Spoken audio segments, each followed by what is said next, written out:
আসসালামু আলাইকুম এভরিওয়ান। ১৬ বছর পর গল্পের দ্বিতীয় পর্ব। তো চলো বেশি কথা না বলে গল্প শুরু করা যাক। গেটের দিকে তাকাতেই দেখলাম ইসি, কিন্তু ও এই অফিসে কি করছে? আমার পিছু নিল নাকি? আমার এসব ভাবনার চেত পড়লো কারোটাকে। অফিসে কিছু নিয়ে একটা শোরগোল লেগেছে।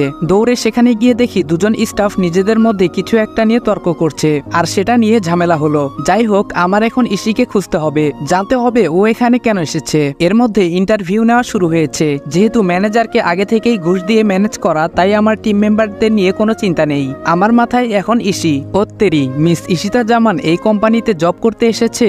গালমে কুচ কালা হ্যায়। আমার মিশন এখন দুটো, একটা তো আগে থেকেই জানেন, আর এখন এই ইসির রহস্য উদ্ধার। পিয়ন বলল আপনাকে বস ডেকে পাঠিয়েছেন। আমি বললাম ওকে। বসের রুমে গিয়ে বললাম স্যার আসবো? ম্যানেজার বলল ও রাজ, আরে এসো এসো বসো। তোমার যে বন্ধুদের জন্য রিকোয়েস্ট করেছো তাদের চাকরি পাক্কা, যাও মিষ্টি মুখ করাও সবাইকে। আমি বললাম ধন্যবাদ স্যার, আপনাকে অসংখ্য ধন্যবাদ। আপনি ভাবতেও পারছেন না আপনি আমার কত বড় উপকার করেছেন। ম্যানেজার বলল আরে কি বলো, তুমি আবদার করেছো আর আমি রাখবো না? গত 1 মাসে তুমি আমার কম উপকার তো করনি ইয়াংম্যান। আমি বললাম এটা আমার কর্তব্য স্যার। ম্যানেজার বলল অল রাইট। আমি বললাম আমি তাহলে আসি স্যার। ম্যানেজার বলল যাও। আমি চলে এসেছি আমার ডেস্কে। অমনি ফোনটা বেজে উঠে। আমি খুশির খবরটা স্যারকে জানিয়ে দিলাম। স্যার অনেকটা নিশ্চিন্ত হলেন। আজকে ওদের নিয়ে প্ল্যান করে কাজটা বুঝিয়ে দিতে হবে। বসকে বলে অফিস থেকে বেরিয়ে গেলাম। ওদের 4 জনকে নিয়ে একটা রেস্টুরেন্টে চলে এলাম এবং সবাই মিলে দুপুরের খাবার খেয়ে আমাদের ফিক্সড করে রাখা রুমে চলে গেলাম এবং ওই কোম্পানির ম্যাপ বের করে ওদের সবটা বুঝিয়ে দিলাম। সব খুঁটিনাটি দেখাতে লাগলাম। আয়াস বলল স্যার লোকটা মারাত্মক বুদ্ধি খাটিয়ে কোম্পানি দাঁড় করিয়ে রেখেছে। অগ্নি বলল আমাদের প্ল্যানও মারাত্মক করতে হবে। আমি বললাম ঠিক ধরেছ, আমাদের কাজ অতি সাবধানে করতে হবে। রাতুল বলল এর মাস্টার মাইন্ড কিন্তু সেই ধরিবাজ বলে মনে হচ্ছে স্যার। নীরব বলল আজও কেউ জানেই না এই কোম্পানির মালিকটাকে, বড়ই অদ্ভুত কিন্তু স্যার। আমি বললাম হ্যাঁ, আমার মনে হয় লোকটা আমাদের পরিচিত, সাধারণ মানুষের মুখোশের আড়ালে ঘুরে বেড়াচ্ছে। নীরব বলল হ্যাঁ স্যার সেটাই। আমি বললাম ঠিক আছে, তোমরা প্ল্যান অনুযায়ী কাজ করবে এবং খুব সাবধান। সবাই একসাথে বলল ওকে স্যার। ওদের বিদায় দিয়ে বাসায় চলে আসলাম। আজকে অনেকটা হালকা লাগছে, তবে ভয়ও হচ্ছে। একা কাজ অনেকটা বেটার, যদিও চাপ বেশি পড়ে। এখন ভাবনা ইসি, ও কেন এত ছোট পোস্টে চাকরি করছে? আবার আমার ফোনে কল আসলো, সিনিয়র ছাড়া কেউ না। আমি বললাম হ্যালো স্যার। স্যার বলল আদিপ তোমাকে কিছু জরুরি কথা বলার আছে। আমি বললাম বলুন স্যার। স্যার বলল তুমি তো জানো এই কেসটা নিয়ে আগে অনেক টিম চেষ্টা চালিয়েছে এবং এর আগে যত পুলিশ অফিসার এই কেস নিয়ে মাথা ঘামিয়েছে সেই কোনো না কোনো ভাবে খুন হয়েছে। আমি বললাম হ্যাঁ স্যার, আমি সব জেনে এখানে এসেছি। স্যার বলল তবে আসল কথা হলো তোমরা ওইখানে সাবধানে থেকো, কারণ সিআইডি ডিপার্টমেন্টের একটা স্পেশাল টিমের উপরও দায়িত্ব দেওয়া হয়েছে। তবে আমি চাই কেসটা আমরা কমপ্লিট করব। আমি বললাম চিন্তা করবেন না স্যার, কেসটা আমরা ক্লোজ করব ইনশাআল্লাহ। স্যার বলল আমার সম্পূর্ণ ভরসা আছে তোমার উপর, ভালো থেকো, নিজের খেয়াল রেখো, বেস্ট অফ লাক। আমি বললাম ধন্যবাদ স্যার, আল্লাহ হাফেজ। ফোনটা রেখে ল্যাপটপে নিজের কাজ করছি। ঠিক তখনই শুনতে পেলাম কলিং বেলটা বাজছে অনেকক্ষণ থেকে। মনে হচ্ছে বাড়িতে কেউ নেই। তখনই মনে হলো বাড়িতে ঢোকার সময় দারোয়ান কাকা চাবি দিয়ে বলল বাড়িতে কেউ নেই। বাধ্য হয়ে উঠে গেলাম। ইসি এসেছে। আমায় দেখে ব্রু কুচকে তাকিয়ে ভেতরে চলে গেল। যাই হোক, উপরে যাচ্ছি। আবার মনে পড়লো ওর ব্যাপারে জানা দরকার, তাই পিছু নিলাম ওর রুমের দিকে। ও ভেতরে ঢুকে দরজা আটকে দিল, তবে বাইরে থেকে কিছু কিছু কথা আমার কানে এসেছে। ফোনে কথা বলছে, কাউকে স্যার স্যার করে ডাকছে। Okay sir, yes sir, don't worry sir, এসব। ও মাই গুডনেস, তার মানে ইসি পুলিশ অফিসার, আর এর জন্যই ওই অফিসে চাকরি নেওয়া। তবে সন্দেহের বশে ভেবে নেওয়া উচিত হবে না, ব্যাপারটা আরো খোলাসা করে জানতে হবে আমায়। মনে হলো ও দরজার দিকে আসছে, তাই কেটে পড়লাম। রুমে বসে আছি, একটা হিসেব কিছুতেই মিলাতে পারছি না। আমার ভাবনাটা আদৌ কি ঠিক? যেই পুলিশ অফিসারদের টিম এই কেসের দায়িত্ব নিয়ে এসেছে, ইসি কি তাদের একজন, নাকি আমার ভাবনাটা ভুল? কিন্তু ভুল হতে যাবে কেন? ইশিতা জামান আমেরিকা, লন্ডন সহ অনেক দেশেই যার বাবার বিজনেস ছড়িয়ে ছিটিয়ে। তার একমাত্র মেয়ে তো উদ্দেশ্য ছাড়া ওই কোম্পানিতে জব করবে না। আর যদি ও সত্যি একজন পুলিশ অফিসার হয়ে থাকে, তাহলে কেন বাড়ির সবাই এটা জানে না? আর ও দেশে আসলো কবে? ধুর, কিচ্ছু বুঝতে পারছি না। এখন দুটো দিক একসাথে হ্যান্ডেল করতে হবে। আমার পকেটে থাকা ফোন বেজে উঠলো। ফোনটা রিসিভ করে বললাম হ্যালো। অপর সাইড থেকে বলল হ্যালো স্যার, আমি অগ্নি বলছি। আমি বললাম হ্যাঁ বলো অগ্নি। অগ্নি বলল স্যার আপনি এই মুহূর্তে কারখানায় আসুন। আমি বললাম ওকে, আমি এক্ষুনি আসছি, তোমরা ওইখানেই থেকো। ফোনটা কেটে দিয়ে রিভলভারটা গুজে বাইকের চাবিটা নিয়ে বেরিয়ে যাচ্ছি। যাচ্ছি, পেছন থেকে কেউ একজন ডাকছে মনে হলো। ঘুরে দেখি আরু ডেকেছে। আরু বলল, এই যে ভাইয়া, আপনি কি বের হবেন? আমি বললাম হ্যাঁ। আরু বলল, তাহলে প্লিজ ফেরার সময় এই জিনিসগুলো নিয়ে আসবেন, কেমন? এই বলেই একটা কাগজ ধরিয়ে দিল। আমি কাগজটা পকেটে গুজে বেরিয়ে গেছি। খুলেও দেখিনি তাতে কি লেখা আছে। 10 মিনিটের মধ্যে কারখানার সামনে চলে এসেছি, তবে বাইকটা দূরে দাঁড় করানো। আমাকে দেখে রাতুল হাতের ইশারায় বোঝালো ওরা ওইখানে আছে। আমি খুব সাবধানে ওদের কাছে গেলাম। গিয়ে দেখি রাতুল আর অগ্নি দাঁড়িয়ে আছে। আমি বললাম, তোমরা দুজন এখানে কেন এসেছো, আর বাকিরা কোথায়? রাতুল বলল, স্যার আমরা এসেছিলাম জায়গাটায় একটু চোখ বোলাতে। এসে দেখি ওইখানটায় দুজন লোক দাঁড়িয়ে কি যেন বলা বলি করছে, কিন্তু হঠাৎ করে লোক দুটো ভ্যানিশ হয়ে যায়। তারপর থেকে আমরা অনেকক্ষণ থেকে আড়ালে আড়ালে পুরো জায়গাটা তল্লাশি করে দেখলাম, কেউ নেই। অগ্নি বলল, হ্যাঁ স্যার, লোকগুলো গেটের সামনে দিয়ে আসেনি, আর আমরা তল্লাশি করে দেখলাম এখানে কোনো গোপন রাস্তা পাইনি। আমি বললাম, আছে আছে, একটা রাস্তা তো আছেই, যেটা আমাদের খালি চোখে ধরা পড়ছে না। এক কাজ করো, জায়গাটা ভালো করে আরেকবার ঘুরে দেখো। ওরা তাই করলো, কিন্তু তেমন সন্দেহজনক কিছুই নেই। তাই ওদের বিদায় দিয়ে আমি বাড়ি ফিরবো। তখনই মনে হলো আরুর দেওয়া কাগজটার কথা। পকেট থেকে কাগজটা হাতে নিয়ে দেখি কিছু চকলেট আর আইসক্রিমের নাম লেখা, যেগুলো আরুর খুব পছন্দের। কাগজটা দেখে মুচকি একটা হাসি দিয়ে দোকান থেকে সবকিছু নিয়ে নিলাম। বাসার দিকে যাব, তখনই দেখি বাড়ির গেট দিয়ে কেউ একজন বেরোচ্ছে। কি ব্যাপার, এখন বাড়ি থেকে কে বাইরে যাচ্ছে? আর বাড়ির গাড়িও তো নিল না, দেখতে হচ্ছে ব্যাপারটা। তাই আইসক্রিম আর চকলেটগুলো বাড়ির কাজের লোককে দিয়ে বললাম আরুর কাছে পৌঁছে দেওয়ার জন্য। চেয়ে দেখি রহিম কাকা অবাক চোখে আমার দিকে তাকিয়ে আছে। বুঝতে পারছি না আমি কি এলিয়েন? যাক, এত ভেবে কাজ নেই, ওইদিকে পাখি ফুরুত হয়ে যাবে। আমি মেয়েটার পিছু নিয়ে ওকে অনুসরণ করে চলছি। আমার বুঝতে আর বাকি নেই যে ওইটা ইসি, তবে যাচ্ছে কোথায়। কিছু দূর গিয়ে ও একটা কালো গাড়িতে উঠে গেল, আর আমি ওইখানে দাঁড়িয়ে আছি। কিছুক্ষণ পর মনে হলো ও আমার মতোই ডিউটিতে আছে, তার মানে ও এখন ওই অফিসে যেতে পারে। বলেই দৌড়াতে শুরু করলাম। আমি গিয়ে দেখি অফিসের সামনে থেকে একটা গাড়ি চলে গেল, তার মানে আমার সন্দেহ ঠিক। তাই লুকিয়ে লুকিয়ে আমিও ঢুকে গেলাম, কিন্তু ইসিকে কোথাও পেলাম না। কোথায় গেল মেয়েটা? অনেক খুঁজে ও কোথাও না পেয়ে বেরিয়ে এসেছি। অবাক কাণ্ড, আমি বাড়িতে ঢুকে দেখি ইসি বসে আছে সবার সাথে। কখন এলো ও বাড়িতে, আর কিভাবে? আমাকে ঢুকতে দেখে মিস্টার আফজাল আল ইমরান মানে বাবা ডাক দিল। আমি বললাম, জি বলুন। বাবা বলল, তোমায় কিছু কথা বলার ছিল। আমি বললাম, হ্যাঁ বলুন।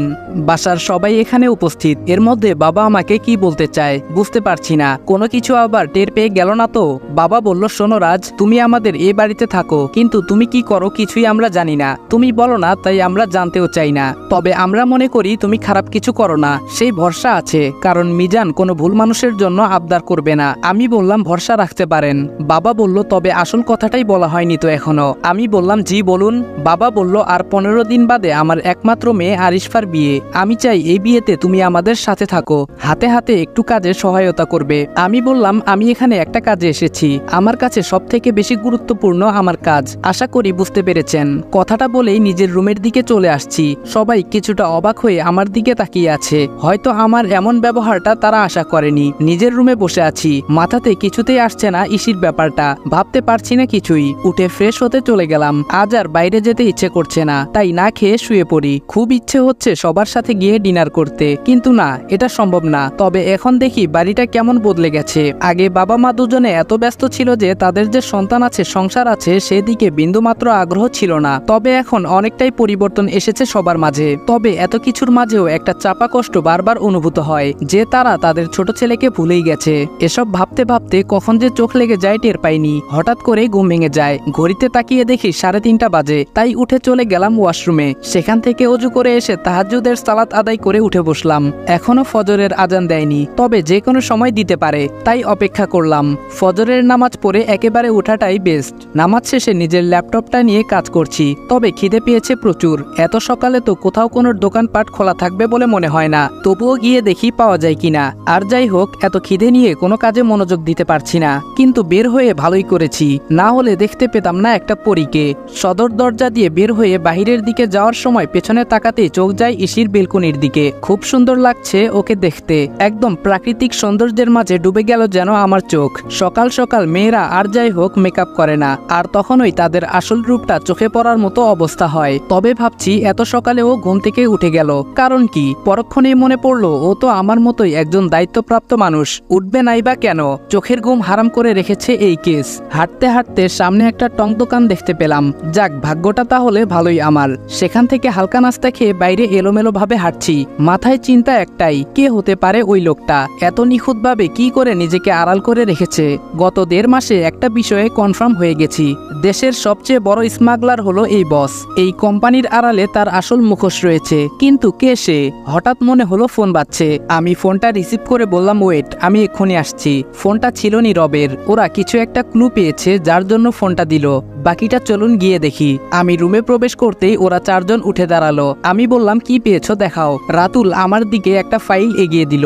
ফাইলে চোখ বুলিয়ে দেখে আমার মাথা ঘুরতে শুরু করলো। ও মাই গড, তার মানে ওরা এসব এত কমন একটা জায়গাতে রাখতো। অগ্নি বলল, লোকটা অনেক চালাক স্যার। আমি বললাম, আমাদের ভাবনা চিন্তার বাইরে এর বুদ্ধি। তবে আর বেশি দিন এই বুদ্ধি চলতে দেওয়া যাবে না, অনেক হয়েছে। এখন থেকে আমাদের আরো সিরিয়াস হতে হবে, কারণ এই কেসটা সম্পূর্ণ উল্টো। রাতুল বলল, ইয়েস স্যার। আমি বললাম, তোমরা কাজ চালিয়ে যাও, আমি পরবর্তী নির্দেশনা না দেওয়া পর্যন্ত পূর্ব পরিকল্পনা মতে কাজ চালাও। আর হ্যাঁ, সবাই টাইমলি অফিসে পৌঁছে যেও, মনে থাকে যেন। সবাই বলল, ওকে স্যার। সেখান থেকে বেরিয়ে বাসায় এসে নিজেও তৈরি হয়ে নিলাম অফিসের জন্য। আমি অফিসে নিজের ডেস্কে বসে কাজ করছি, তখনই শুনতে পেলাম বাইরে থেকে কেউ নক করছে। পরিচিত কণ্ঠে কেউ বলল, স্যার আসবো? আমি বললাম, আসুন। ভেতরে এসে আমায় দেখে কিছুটা চমকে গেল। ঠিক ধরেছেন, এটা ইসি। আমি কিছুটা অবাকের ভান ধরে বললাম, আপনি এখানে কাজ করেন? ইসি বলল, তার কৈফিয়ত কি আপনাকে দিতে হবে নাকি? আমি বললাম, একদম না। ইসি বলল, ফাইলগুলো দেখে নিন, হয়ে গেলে সাবমিট করে দেব। আমি ফাইলগুলো নিয়ে একটু চোখ বুলালাম, আর চোখে চেয়ে দেখি ও অন্যদিকে মন দিয়ে রেখেছে। আমি ভাবছি কত নিখুঁত অভিনয় করে চলেছে, বলতে গেলে আমার থেকেও এক ধাপ এগিয়ে। এখন মনে হচ্ছে আমাদের প্রফেশন চেঞ্জ করে অভিনয় জগতে ঢুকে গেলে অল্প দিনে ফেমাস হয়ে যেতে পারবো। আমি বললাম, এই যে নিন। কোনো সাড়া নেই। আমি বললাম, ও হ্যালো, কি ভাবছেন? ইসি বলল, আই এম সরি, খেয়াল করিনি। আমি বিড়বিড় করে বললাম, এত চরিত্র একসাথে প্লে করলে মনে থাকবেই বা কি করে? ইসি বলল, কিছু বললেন? আমি বললাম, কই না তো। ইসি বলল, ওকে, থ্যাংক ইউ। আমি বললাম, ইসি বলল, আসছি। কথাটা বলেই চলে গেল। আমি ওর যাওয়ার দিকে তাকিয়ে রইলাম। আচ্ছা, ওর কি আদিবের কথা মনে আছে, নাকি বাকিদের মতো সেও ভুলে গেছে? কথাগুলো ভাবতেই চোখের কোণে পানি চিকচিক করে উঠল। হঠাৎ কেউ বলে উঠল, স্যার আসবো? তাকিয়ে দেখি আয়াস দরজার সামনে দাঁড়িয়ে আছে, চেহারায় একটা চাঞ্চল্যের ভাব। আমি বললাম, এসো। আয়াস বলল, স্যার একটা খবর আছে। আমি বললাম, বলো।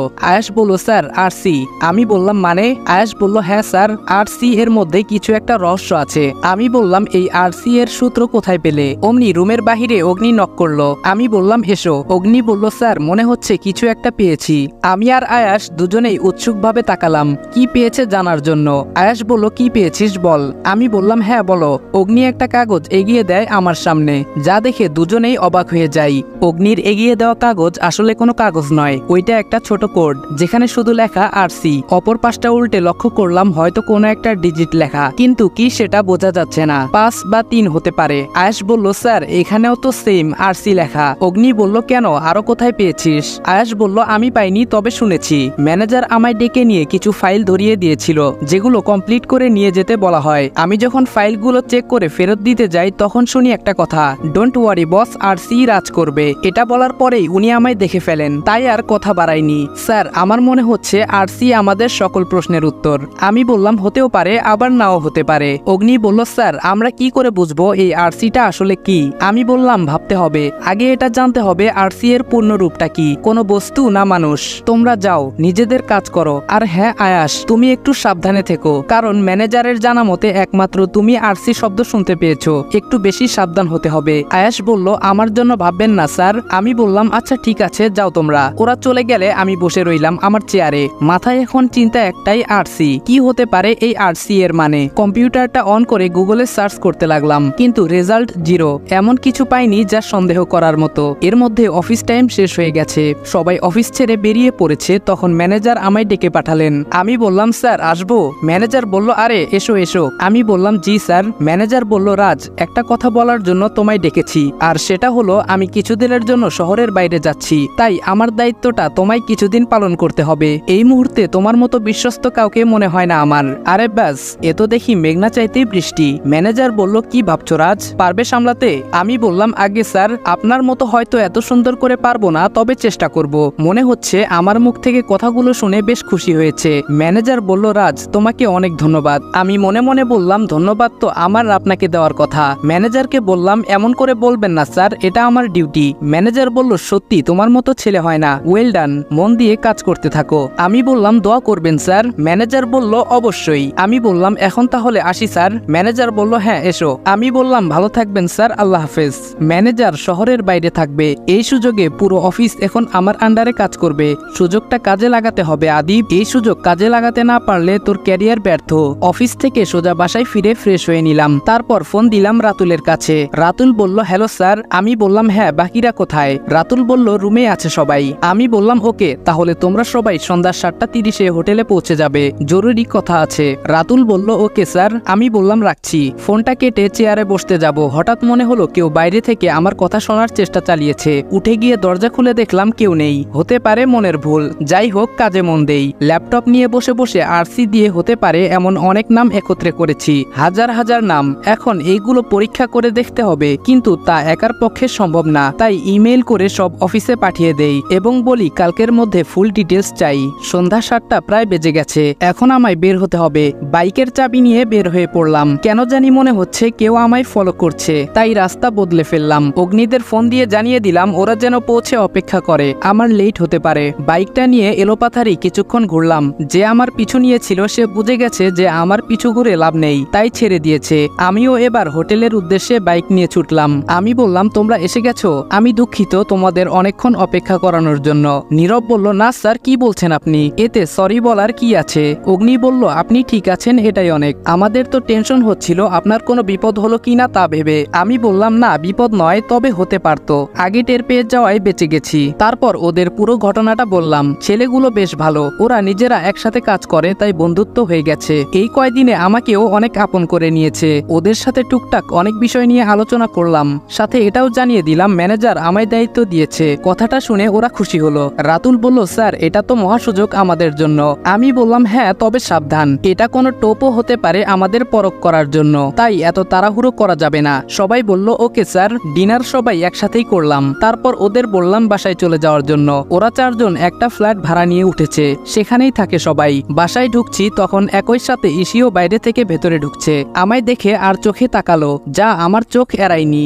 জানেমান, লাভ নেই, আমার পিছু নেওয়া এত সহজ না। কথাটা মনে মনে বলেই নিজের অজান্তে একটা ডেবিল হাসি দিয়ে ভেতরে চলে এসেছি। আমি আমার রুমে এসে শুয়ে পড়েছি। শরীরটা খুব ক্লান্ত লাগছে আমার, কখন ঘুমে তলিয়ে গেছি খেয়াল নেই। ঘুম ভেঙে যায় মাঝরাতে, তখন উঠে ফ্রেশ হয়ে এসে কিছু হালকা শুকনো খাবার এনে রেখেছি, তা খেয়ে নিলাম। ল্যাপটপটা অন করেই দেখি অফিস থেকে সকল তথ্য মেইল করে দিয়েছে। আমি সেগুলো খুঁটিয়ে খুঁটিয়ে দেখতে লাগলাম। অনেক নাম আছে এখানে, বড় বড় বিজনেসম্যান, চাকরিজীবী, প্রশাসনের লোক, মন্ত্রী, ম্যাজিস্ট্রেট। আমার সন্দেহের তীর মন্ত্রী, ম্যাজিস্ট্রেট আর বিজনেসম্যানদের দিকেই বারবার ইশারা করছে, কারণ পলিটিক্স কাকে বলে একমাত্র এরাই জানে। ধূর্ত আর কুটবুদ্ধি সম্পন্ন না হলে কোনোটাই করা হয়ে ওঠে না। নাম আর ডিটেলস দেখতে দেখতে হঠাৎ একটা নামের উপর আমার চোখ আটকে যায়। আসসালামু আলাইকুম এভরিওয়ান।